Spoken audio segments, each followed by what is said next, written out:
ಅಣ್ಣ, ಈ ನಮ್ಮ ವೈಭವಕ್ಕೆ 14 ರಾಜ್ಯಗಳಲ್ಲಿ ಸರಿಕ ಮಾನವರು ಯಾರೂ ಇಲ್ಲ.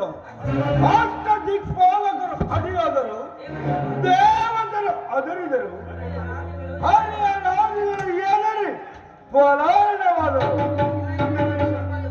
ಸಕಲ ಐಶ್ವರ್ಯವೇ ನಮ್ಮದು, ಸಕಲ ಲೋಕಗಳೇ ನಮ್ಮವು.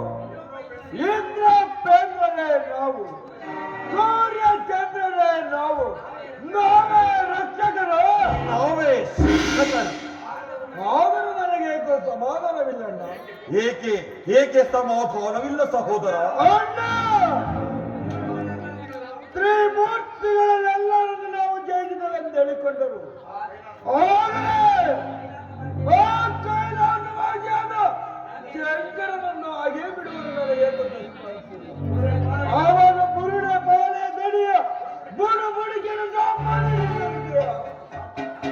ಅವನು ನಿನಗೆ ವರ ನೀಡಿದ ಕರುಣಾಕರ. ಆದರೆ ಅವನ ವರ ಪ್ರಸಾದದಲ್ಲಿ ಏನು ಬರಮಾಡಿದೆಯೋ ಏನು?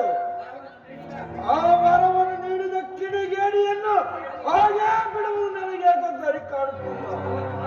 ಅವನನ್ನು ಹಾಗೇ ಬಿಟ್ಟರೆ ನಮ್ಮ ನಾದಿಗೆ ನಾವೇ ಕಾರಣರಾಗುತ್ತೇವೆ.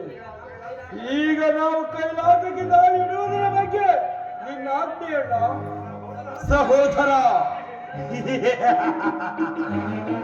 ಸರ್ವ ಲೋಕಗಳೇ ನನ್ನ ಸೂತ್ರದ ದಾರದಲ್ಲಿ ಅಲ್ಲಾಡುತ್ತಿರುವಾಗ ಚರ್ಮ ತೊಟ್ಟು ಬುರುಡೆ ಮಾಲೆಗಳನ್ನು ಧರಿಸಿ ಭಸ್ಮ ಲೇಪಿಸಿಕೊಂಡು ತಿರಿದು ತಿಂದು ಗಿರಿ ಕಂದರಗಳಲ್ಲಿ ನಿತ್ಯ ಮಾಡು ಗರುವನೇನು ಮಾಡಬಹುದು. ನೀನು ಸಂದೇಹವನ್ನು ಬಿಡು.